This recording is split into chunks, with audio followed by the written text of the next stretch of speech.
T1 just suffered a humiliating 2-0 stomp against the hands of Fredit Brion. Can T1 recover from this? Keep watching to find out. Hello, my name is BluePlays, and we had an absolutely crazy day yesterday.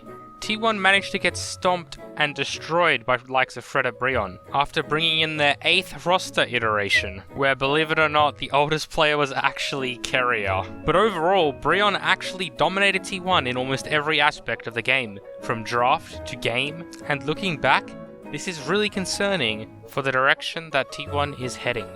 T1 showed a variety of drafting competencies, such as drafting around an early game dominating comp, and being unable to achieve that win condition through picks such as Renekton, Nidalee, Pyke, Graves, that all rely on getting an early lead, as they have excellent snowball potential. But this in turn makes them very inconsistent compared to champions that scale as the game progresses in time. T1 also drafted Kai'Sa both games, which does show some scaling aspects, but in both cases, Brion countered it by picking AD carries that scale much harder, such as Tristana and Jinx, that both outrange and outdamage Kai'Sa, especially when the game extends.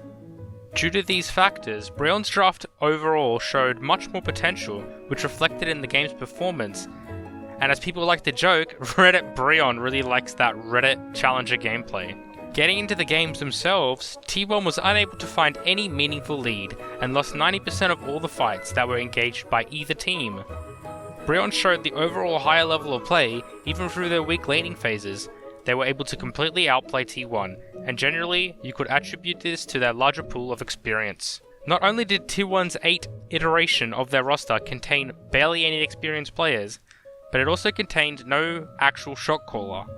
And this could be a major aspect as to why T1 lost, even against one of the weaker teams in the LCK. Unlike other regions like NA for example, LCK's weaker teams still understand how to take advantage of any mistake made by the enemy team.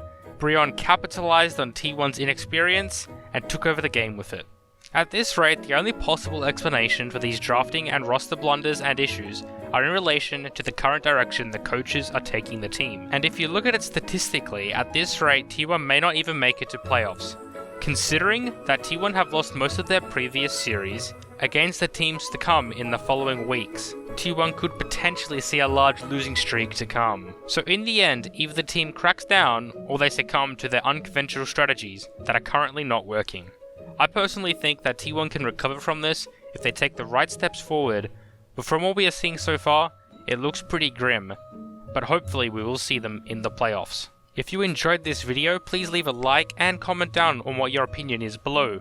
And if you want to see more content, check out my YouTube channel and subscribe to stay notified about new uploads. As always, my name is BluePlays and have a great day.